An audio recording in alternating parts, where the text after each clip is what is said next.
नमस्कार दोस्तों, मेरा नाम है प्रवीण और आप देख रहे हैं पाविका फ्लेट से इस चैनल को एक बार फिर से। तो आज मैं लिखा आपके लिए बहुत ही important numerical again from the GATE mass transfer. और ये जो क्वेश्चन है actually these are the problems on adsorption. याद रखिएगा ये हमारा तीसरा क्वेश्चन है बेस्ड ऑन एड्सॉर्प्शन। मैंने सारे क्वेश्चंस देखे हैं फ्रॉम द गेट 2002 से लेकर गेट 2020 तक। ज्यादा क्वेश्चंस एड्सॉर्प्शन से नहीं पूछे जाते हैं, हार्डली 5-6, ठीक है। उसमें से हमारा ये तीसरा क्वेश्चन तो ऑलरेडी चल ही रहा है आपके सामने। और ये क्वेश्चन पूछा गया था गेट 2004 से, ठीक है। रिसेंटली क्वेश्चन भी हमने किए, इससे पहले हमारे 2 क्वेश्चन निकल गए और ये तीसरा है। बट आगे बढ़ने से पहले अगर आपने मेरा चैनल सब्सक्राइब नहीं किया तो प्लीज ये आपसे बहुत बड़ी सी रिक्वेस्ट कि आप मेरा चैनल सब्सक्राइब कीजिए, लाइक एंड शेयर करना मत भूलिएगा, ताकि मैं ऐसे ही एजुकेशनल वीडियोस आपके लिए हमेशा आप पर लेके आता रहूं। और इसी वीडियो के डिस्क्रिप्शन बॉक्स में अगर आप देखेंगे तो आपको एक लिंक मिलेगा जहां से आप इसी चैप्टर यानी कि हमारी जो प्लेलिस्ट का नाम है गेट मास ट्रांसफर प्रॉब्लम्स यानी कि डाउनलोड कर सकते हैं, सजेस्ट कर सकते हैं किसी को, क्योंकि इसमें हमने फ्रॉम द गेट 2002 से लेकर गेट 2020 तक तमाम मास ट्रांसफर के क्वेश्चंस कंप्लीट किए हुए हैं। जैसा हमने क्या क्या किया हुआ है, एड्सॉर्प्शन किया है, एब्सॉर्प्शन किया है, एक्सट्रैक्शन किया है, ड्राइंग किया है, डिस्टिलेशन किया है। तो ऑलमोस्ट काफी सारे क्वेश्चंस हमने किए हैं 2-2 मार्क्स के, ठीक है। हाँ, मल्टीपल चॉइस क्वेश्चंस हमने नहीं किए हैं क्योंकि उसमें तो जस्ट टिक ही लगाना होता है, तो मैं वो भी क्वेश्चंस लेके आऊंगा। ओके, तो आप इसको सजेस्ट कर सकते हैं, किसी को शेयर कर सकते हैं, डाउनलोड कर सकते हैं, देख सकते हैं। ओके, और एक छोटी सी रिक्वेस्ट है कि अगर आपको लगता है कि हमारे चैनल से आपको कुछ बेनिफिट हुआ है, क्योंकि आए दिन काफी सारे कमेंट्स आते हैं कि सर आपके चैनल का मींस आपके चैनल को देख के देखिए हमारे चैनल में क्या क्या चीजें पढ़ाई जाती है। एक तो फ्लूइड मैकेनिक्स है, फ्लूइड मैकेनिक्स का सारा सिलेबस कंप्लीट है। देन फ्लूइड मशीनरी है या फिर जिसको बोलते हैं फ्लूइड मशीन्स, जो मैकेनिकल इंजीनियरिंग का सब्जेक्ट है, वो भी पूरा सिलेबस कंप्लीट है with solved numericals of means previous year, ठीक है, यूनिवर्सिटी के हिसाब से। और जो तीसरा अब हम फोकस कर रहे हैं totally that we are on focusing on chemical engineering videos plus strength of material के वीडियोस हैं।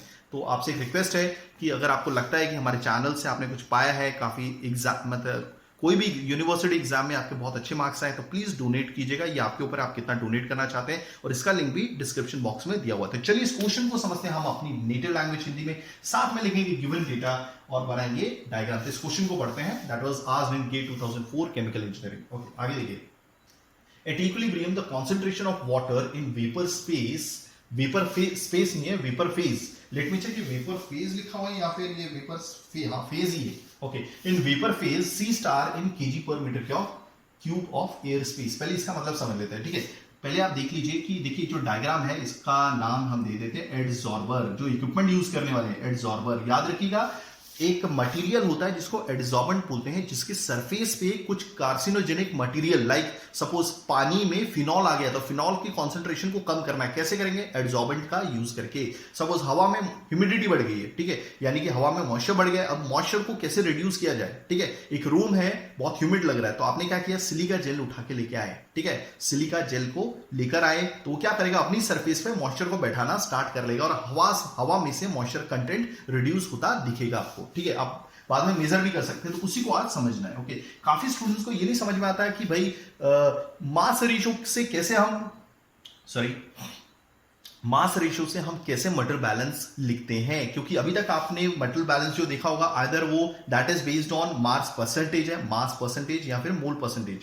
तो यहां पर कभी कभी ग्राम अपॉन वॉल्यूम का मास रेशियो यूज करते हैं या फिर मास बाय मास का रेशियो यूज करते हैं, तो वो भी देखने वाले, ठीक है। तो क्या बोल रहे हैं कि एट इक्विलिब्रियम पे जो कॉन्सेंट्रेशन है वाटर की किसके अंदर, वेपर फेज के अंदर, और इसकी यूनिट दी हुई है, इसको डिनोट किया जा रहा है सी स्टार से kg per metre cube of air space. देखिए कोई भी एड्सॉर्बर होगा तो डेफिनेटली उसको फीड तो देंगे ना, फीड देंगे। ओके, अब यहां पर जो फीड है, देखिए यहां पर एक रूम है, रूम में आपकी ह्यूमिडिटी ज्यादा बढ़ गई है, ठीक है। उसको उस ह्यूमिडिटी यानी कि वाटर वेपर को रूम से निकालने के लिए सिलिका जेल यूज किया जा रहा है। ओके, तो जो फीड है वो आपका क्या है, दैट इज योर ह्यूमिडिटी। अब ह्यूमिडिटी कैसे बताई गई है, देखिए यहाँ पे, देखिए यहाँ पे लिखा हुआ है, सॉरी यहाँ पे लिखा हुआ है सी स्टार से उसे डिनोट किया जा रहा है, ठीक है। एक्चुअली ये इक्विलिब्रियम वैल्यू है, तो यहां से जो बाहर निकलेगा उसको मैं सी स्टार से डिनोट करूंगा। और ये जो एब्जॉर्बर है, मान लीजिए सिंगल स्टेज है, तो यहां पर मैं सी काम करता हूं, इसको C0 कर देता हूं। ओके, ये एड्सॉर्बर से जो भी कोई वैल्यूज बाहर निकलेंगी वो होगा सी स्टार। अभी ये है हमारा एड्सॉर्बर यानी कि सिंगल यूनिट है, तो इसको मैं 1 लगा देता हूं और यहां पर C0 लगा देता हूं, ठीक है। स्टार यहां पे नहीं लगाऊंगा, स्टार डिनोट करता है कि आपकी इक्विलिब्रियम वैल्यूज है, ठीक है, वो रिच वैल्यूज है।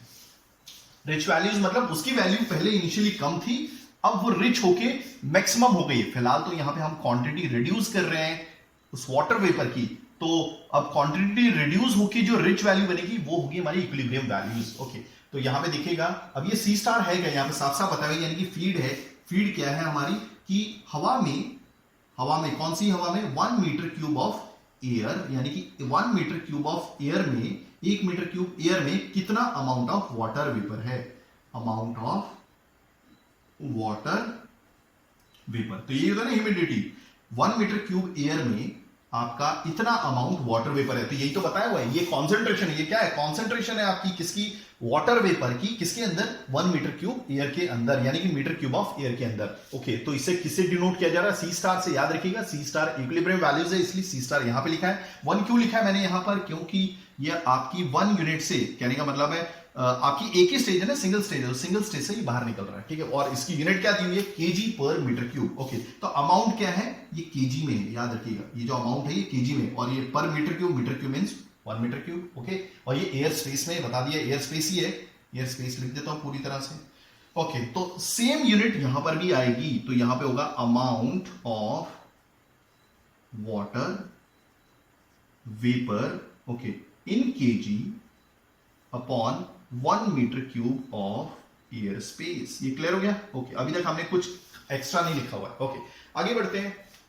And the amount of water M क्या है, amount of water M absorbed per KG of dry silica gel are related by C star is equal to 0.0667 m। याद रखिएगा ये इक्विलिब्रियम रिलेशनशिप है, ठीक है, इक्विलिब्रियम रिलेशनशिप है। तो यहां पर करता हूं, एक काम करता हूं, गिवन डेटा थोड़ा सा ऊपर लिख देता हूं क्योंकि स्पेस काफी कम बची हुई है। ओके, तो given data is equal to क्या दिया हुआ है, C star is equal to 0.0667 m। हो गया क्लियर। ओके, अब ध्यान से देखिएगा, देखिए अगर हमें इस एयर स्पेस में से इस अमाउंट ऑफ वाटर वेपर को निकालना है, खींचना है, ठीक है, तो डेफिनेटली यहां पर जो आएगा एयर स्पेस, उसमें तो अमाउंट ऑफ वाटर वेपर काफी कम हो जाएगा, बट ये निकलेगा कैसे, कौन निकाल रहा है, ये एड्सॉर्बेंट निकाल रहा है। क्या निकल रहा है, एड्सॉर्बेंट। ओके, कौन है, ये सिलिका जेल है। ओके, तो यही बताया हुआ, देखिए इनिशियली अब ये क्या है, एम है, तो ये है हमारा M.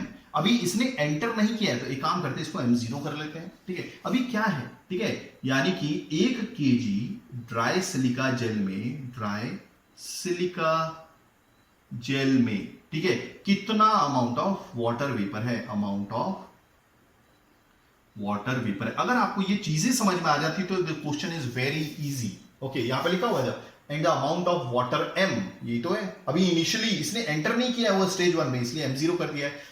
Amount of water adsorbed, यही तो लिखा है मैंने, यानी कि 1 केजी ड्राई एयर में के ऊपर कितना अमाउंट वाटर वेपर एड्सॉर्ब हुआ है, and the amount of water adsorbed पर केजी ऑफ ड्राई सिलिका। वो कैसे रिलेट किया हुआ, एक इक्विलिब्रियम। देखिए ये तो क्लियर हो गया, ये m0 क्या है। ओके, तो बाहर लेके अब देखिए 1 केजी ड्राई सिलिका जेल कितना अमाउंट ऑफ वाटर वेपर अपनी सरफेस पे एड्सॉर्ब करेगा, बट एड्सॉर्बेंट स्टार्टिंग में प्योर होता है, याद रखिएगा प्योर होता है, क्योंकि आप बाजार से खरीद के लेके आओगे तो प्योर ही होगा, तो उसमें क्या 1 केजी ड्राई सिलिका जेल में कोई भी अमाउंट ऑफ वाटर वेपर होगा नहीं होगा, क्योंकि वो प्योर है। तो इनिशियली m0 की क्वांटिटी मींस होगी वो 0 ही होने वाली है। ओके, ये भी क्लियर हो गया। ओके, साथ में ये जो है m, अब यहां से जो बाहर निकलेगा वो m1 होगा, क्योंकि ये स्टेज 1 है। ये भी क्लियर हो गया। ओके, और सारी चीजें सेम ही रहने वाली है। अमाउंट ऑफ, यूनिट तो सेम ही होगी ना, amount of water vapour, okay, पर केजी ड्राई सिलिका जेल। हो गया ये क्लियर। ओके, तो ये है हमारी इक्विलिब्रियम रिलेशनशिप, यानी कि दोनों वैल्यूज जब इस एड्सॉर्बर से निकल जाती हैं, ठीक है, क्लियर हो गया, तो ये बन जाएगा C*1 और ये बन जाएगा M1I। तो ये दोनों इक्विलिब्रियम वैल्यूज हैं। देखिए यहां पर ये वैल्यू रिच थी, क्योंकि ये स्टार्टिंग में ये ज्यादा है, क्योंकि पानी ज्यादा है। ओके, हम इसका यूज करके पानी को एड्सॉर्ब कर रहे हैं, तो दैट मींस जब वो यहां पर आएगा इसमें पानी कम हो जाएगा। क्लियर हो गया। ओके, अब जो सिलिका जेल था जिसके पास पानी जरा भी नहीं था इनिशियली, ओके, तो ये तो पानी खींचने का काम कर रहा है, ठीक है, तो इसमें पानी बढ़ जाएगा इस M1 में। क्लियर हो गया। तो ये दोनों आपस में इक्विलिब्रियम वैल्यूज है, और आपस में इक्विलिब्रियम यानी कि रिलेशन बताने के लिए ये वाली इक्वेशन यूज की हुई है सिंपली। ओके, आगे बढ़ते हैं। To maintain dry conditions in a room, let me check everything is working fine. Okay, let me check everything is working fine. Okay, हाँ, अब देखिएगा, to maintain dry conditions in a room of air space 100 meter cube containing 2.2 kg of water vapor initially. Okay, अब room में dry conditions को maintain करने के लिए, ठीक है, और सॉरी फॉर दिस,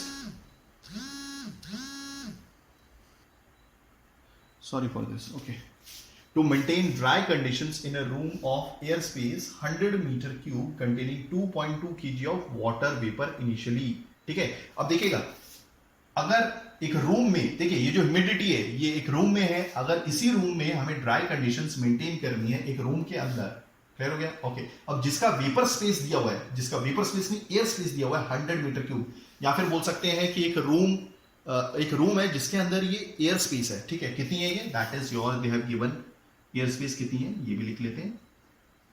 इसके बाद ये क्वेश्चन बहुत इजी है, 100 मीटर क्यूब, हो गया क्लियर, 100 मीटर क्यूब, ओके, और उसी रूम में जो क्वांटिटी है वाटर वेपर क्यूब कितनी है, 2.2 केजी वाटर वेपर की क्वांटिटी, वाटर वेपर कितनी क्वांटिटी, 2.2 केजी, क्लियर हो गया? ओके, ध्यान से देखिएगा, ओके, और ये भी हो गया, और इनिशियली हो गया, ये भी क्लियर, ओके, और ये जो चीजें थी इनिशियली थी, जो उस रूम में एयर स्पेस थी वो 100 मीटर क्यूब है, और उसी रूम में ये जो वाटर वेपर है 2.2 केजी, हो गया इनिशियली, यानी कि स्टार्टिंग में थी, ओके, तो आप देखिए 10 KG of dry silica jail is kept in the room, तो उसी रूम में 10 किलो आपका जेल यूज कर लिया गया है, तो एड्सॉर्बेंट की क्वांटिटी कितनी है भाई, 10 किलो है, मान लीजिए इसको जेड बोल देते, क्या बोलेंगे हम, 10 kilo is equal to Z, इसको बोल देंगे जेड, और उसी रूम में उस पानी को एब्जॉर्ब कराने के लिए अपनी सरफेस पे 10 केजी सिलिका जेल यूज किया गया, ओके, तो क्या पूछा गया था, fraction of initial water remaining in the air space after long time, यानी कि कुछ टाइम बाद चले जाने के बाद, सपोज आपने सिलिका जेल रख दिया, ओके, अब धीरे क्या होगा, धीरे धीरे टाइम जाएगा, उस दौरान उसके बाद क्या होगा, सारा का सारा पानी उस सरफेस पे एब्जॉर्ब हो जाएगा, सारा तो नहीं, जितना वो अपनी सरफेस पे एक पर्टिकुलर टेम्परेचर पे एब्जॉर्ब कर सकता है उतना कर लेगा, ओके, जितना नहीं कर पाएगा वो यहां पर आ जाएगा, क्लियर हो गया? तो पूछ रहा है कि कितना फ्रैक्शन इनिशियल वाटर का अब उसमें रहेगा, तो कहने का मतलब है आपसे पूछा जा रहा है कि कितना अमाउंट रह जाएगा, वो आप इतना लिखिए, यानी कि फ्रैक्शन पूछा जा रहा है, अब ये फ्रैक्शन किसका है, तो कितना पानी रह जाएगा, यानी कि जो वाटर वेपर होगा जो यहां पर रहेगा total, okay, upon initial water कितना था, इनिशियल वाटर कितना था, क्लियर हो गया? अब इनिशियल वाटर तो आपको मालूम है 2.2 किलो था, हो गया क्लियर? चलिए अब हम एक काम करते हैं, देखिए ये हमें ढूंढना है फ्रैक्शन, अब ये फ्रैक्शन कैसे ढूंढते हैं वही देखिएगा, ठीक है? अब ये बहुत सिंपल है, लेट्स सी, आई होप आपको चीजें समझ में आई होंगी। देखिए मेरा मेन मकसद है, मुझे मालूम है कि वीडियो का जो ड्यूरेशन है वो थोड़ा सा लंबा हो गया, ओके, बट मैं यहां पर आपको कंटेंट समझाना चाहता, तो मैं क्या करूंगा, सिंपली सबसे पहले मैं चीजें डिफाइन कर दूंगा, ठीक है? सबसे पहले मैं क्या करूंगा, चीजें डिफाइन कर दूंगा। अब ये जो C0 है, इनिशियली कितना क्वांटिटी ऑफ वाटर वेपर था, they have given initially we have 2.2 kg, ठीक है, 2.2 केजी वाटर वेपर था, ओके, किसमें था ये, तो उस जो भी रूम था उसमें जो एयर की स्पेस थी, या फिर बोल सकते हैं उस रूम का वॉल्यूम कितना था, 100 मीटर क्यूब है, ओके, यानी कि अगर आप इसे डिवाइड करेंगे तो this is coming out to be कितना रहेंगे, this is coming out to B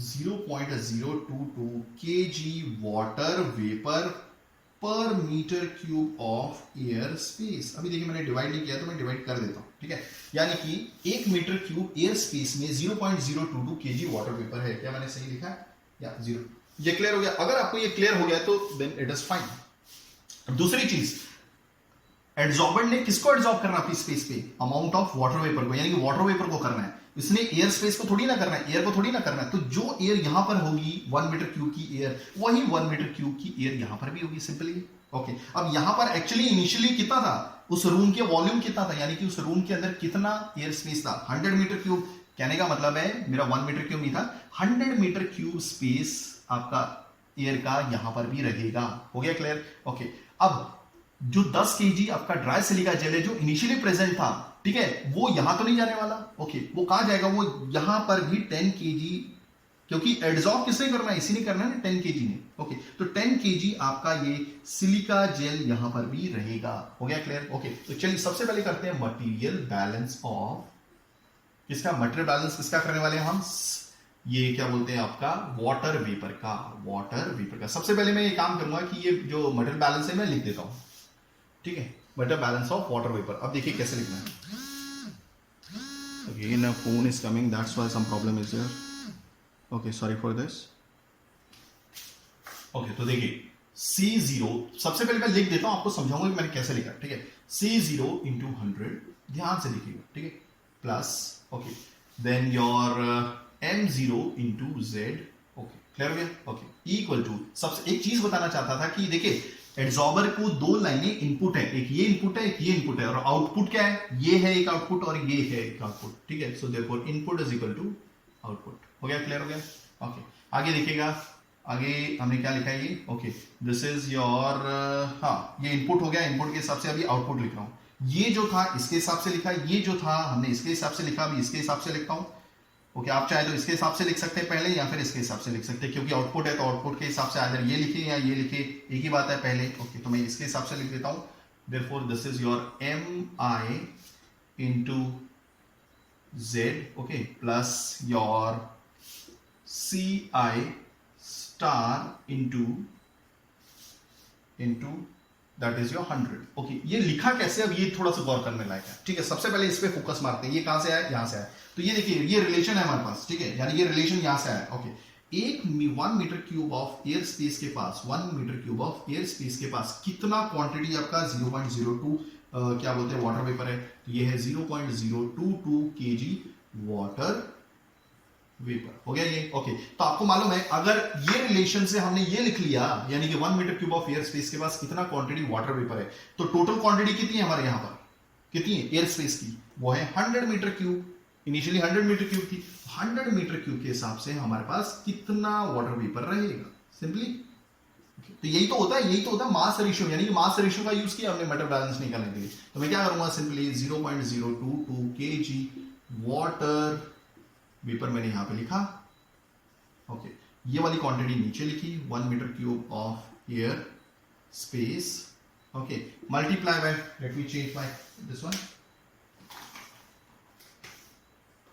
okay, let me check this is working. या सॉरी. ओके, और ये वाली चीज यहां सामने आ जाएगी, 100 metre cube of air space. अब थोड़ा सा ध्यान से देखिएगा, अगर मैं इसको ऐसे ले लेता हूं, ये क्या है 0.022 kg water vapour upon 1 metre cube. ध्यान से देखेंगे तो ये है, ये क्या है, ये तो C0 है. इसी वजह से मैंने इसको लिखा था C0 into 100. सिंपली ये मैंने यहां पे लिखा है. हो गया क्लियर. अब मैं ये वाला बताता हूं. ये ऑटोमेटिकली देखिए इसका मतलब ये क्लियर हो गया. अब इसका मतलब ये रहेगा, मतलब अंडरस्टैंडिंग है जस्ट. ओके, अब इसको देख लीजिए कैसे आया था. ठीक है, अब ये रिलेशन से हमें मिल जाएगा. क्लियर हो गया. अब इसकी M0 की वैल्यू इनिशियल क्या है, 0, क्योंकि प्योर है. तो 1 kg ड्राई सिलिका जेल के पास कुछ भी अमाउंट ऑफ वाटर वेपर नहीं होगा, क्योंकि तो प्योर है, आप बाजार से खरीद के लेके आए हो. ठीक है, तो 1 kg dry silica jail, 1 kg, again a phone is coming, sorry for this. 1 kg dry silica jail के पास, 1 kg ड्राई सिलिका जेल के पास कितनी क्वांटिटी है भाई, 0 क्वांटिटी है, 0 अमाउंट ऑफ वाटर वेपर. अभी 0 kg होगा, लेट मी चेक. हाँ, क्योंकि वाटर वेपर केजी में चल रहा है. 0 kg of water vapour, 0 kg of water vapour. हो गया. 1 kg ड्राई सिलिका जेल के पास 0 kg amount of water vapour है. तो आपका सिलिका जेल कितना है भाई, सिलिका जेल है, ये रिलेशन आ गया. 1 kg ड्राई सिलिका जेल के पास 0 kg amount of water vapour है. तो आपका ड्राई सिलिका जेल कितना है, टोटल क्वांटिटी 10 kg. तो 10 kg ड्राई सिलिका जेल के पास, 10 kg ड्राई सिलिका जेल के पास कितनी क्वांटिटी आपकी वाटर वेपर की होगी. तो ये जो भी है यहां पे लिख दीजिए, यहां पे शॉर्ट फॉर्म में लिख देता हूं, amount of water vapour. Clear हो गया. अपॉन ये चीज नीचे आ जाएगी, 1 kg ड्राई सिलिका जेल, और ये वाली चीज सामने आ जाएगी. तो 10 kg ड्राई सिलिका जेल. तो आप ध्यान से देखेंगे, अगर ये रेशियो है, ये क्या है 0/1 kg, ये 0 kg amount of water vapour upon 1 kg dry silica jail. Okay, ये क्या है, ये है आपकी 0. क्लियर हो गया. ये तो 0 ही है ना, यानी कि M0 है. ओके, क्योंकि 0 इक्वल टू M0 है. ओके, और ये क्या है आपका, ये 10 kg है. तो यही चीज तो मैंने यहां पे लिख दी, यानी कि Z क्या है, Z यहां पे बताया हुआ है. देखिए यहां पे ये Z क्या है, ये 10 किलो ही है. अब ये बात समझ में. ओके, आई होप आपको चीजें समझ में आई होंगी. अब आप इसको भी समझ गए होंगे, इसको भी समझ गए होंगे. अब बारी है, अब हमें सॉल्व करना है कि आगे कैसे बढ़ेंगे. ठीक है, सॉरी फॉर दिस. ओके, तो सिंपली C0 इंटू C0 क्या है आपका, this is your 0.022 into 100, okay, plus M0 क्या था, 0 है, तो ये तो कैंसिल हो जाएगा, सो इक्वल टू M1 क्या है, M1 तो हमें चाहिए, ओके, कोई प्रॉब्लम नहीं है, M1 इंटू Z की वैल्यू 10 है, हो गया क्लियर, ओके, प्लस अभी C1 स्टार को हम रिप्लेस कर सकते हैं किससे, दैट इज योर किससे निकाल सकते हैं, आप किससे निकालना चाहते हैं, wait a second, M1,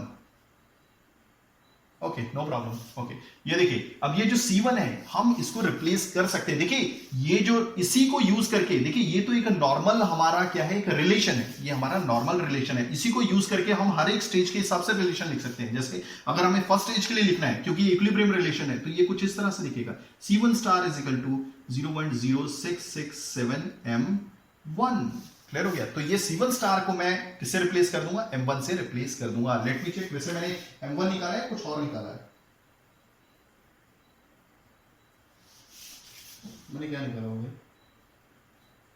okay, C1 star को मैंने रहने दिया और M1 को निकाल दिया, कोई प्रॉब्लम नहीं, आप ऐसे भी कर सकते हैं क्योंकि हमसे ये पूछा था, ठीक है, एक काम करता हूं, समझ में आ रहा है या नहीं, ओके, आइदर आप C1 स्टार को रिप्लेस कर सकते हैं इस वैल्यू का यूज करके, बट मैंने अपने जो खुद के क्वेश्चन में M1 को यानी कि C1 स्टार को रखा हुआ है, ठीक है, तो काम करता हूं, C1 को मैं यहां पे रहने देता हूं, कोई प्रॉब्लम नहीं, C1 स्टार को आप चाहे तो वैसा भी कर सकते हैं, C1 स्टार, क्लियर हो गया, ओके, एक काम करता हूं, ये जो M1 लिखा था, M1 की जगह मैं मतलब M1 की अगर वैल्यू निकालनी है, मैं क्या कर रहा हूं, सिंपली M1 को रिप्लेस कर रहा हूं C1 का यूज करके, तो अगर M1 की वैल्यू चाहिए तो C1 स्टार अपॉन 0.00667, तो यहां पे मैं लिख देता हूं C1 star upon 0.0667 M1, sorry not M1, ये आएगा, ठीक है, क्लियर हो गया, M1 अगर चाहिए तो C1 स्टार अपॉन 0. ये इसको नीचे ले आएगा तो C1 स्टार अपॉन 0.0667, क्लियर हो गया ये, ओके, हाँ थोड़ा सा डिस्टर्बेंस हो रहा होगा मुझे मालूम है, बीच में फोन आ रहा है ना, तो that's why I am cutting it, okay, no problem, तो अब आप बहुत आसानी से निकाल सकते हैं, तो अगर आप इसे मल्टीप्लाई करेंगे, this is 2.2 is equal to, अगर आप इसे कैलकुलेटर का यूज करेंगे तो ऑटोमेटिकली ये जो आएगा, मैं काम करता हूं डायरेक्टली वैल्यू लिख देता हूं, तो C1 star is equal to 8.8 into 10⁻³ अब इसकी यूनिट क्या है, ये दी हुई है यूनिट, ओके, तो this is amount of water vapour in KG, याद रखिएगा केजी में, तो एक काम करता हूं केजी पहले लिख देता हूं, in 1 metre cube of air space, clear हो गया, क्लियर, ओके, यानी कि 1 मीटर क्यूब में इतना केजी वाटर वेपर है, क्लियर हो गया, ओके, अब अगर 1 मीटर क्यूब एयर स्पेस में इतना क्वांटिटी वाटर वेपर है, तो भाई आपका एयर स्पेस था कितना, 100 मीटर क्यूब है, तो आप मल्टीप्लाई कर दीजिए ना, अगर 1 metre cube of air space में आपका 8.8 इंटू 10⁻³ केजी वाटर वेपर है, तो हमारा जो एयर स्पेस है वो 100 मीटर क्यूब है, यानी कि उस रूम का वॉल्यूम, जिस मतलब इसी रूम में वो क्या बोलते हैं, एयर रखी हुई नहीं थी, यानी कि एयर थी जो ह्यूमिड थी, ओके, तो 100 मीटर क्यूब के हिसाब से कितना आपका वाटर वेपर आएगा, तो अगर आप निकालेंगे तो सिंपल कैलकुलेशन होगी, इसको आप यहां पे रखिए, ये वाली चीज को यहां रखिए और ये सामने रखिए, तो this is coming out to be, कितनी आ रही है ये, this is coming out to be 0.88 kg water vapour, तो ये उस 100 मीटर क्यूब में है ये क्वांटिटी वाटर वेपर की, और आपसे पूछा गया था फ्रैक्शन, अब ये फ्रैक्शन क्या है, यानी कि अगर हम कंपेयर करते हैं हमारे ओरिजिनल वाटर से, अभी ओरिजिनल वाटर हवा में कितना था, हवा में ओरिजिनल वाटर था 2.2 किलो, अगर हम उससे कंपेयर करते हैं तो क्या फ्रैक्शन होगा, अब जो आपके पास वाटर वेपर है, तो दैट मींस सिंपली आपको क्या करना है, दैट इज योर 0.88 को 2.2 से डिवाइड करना है,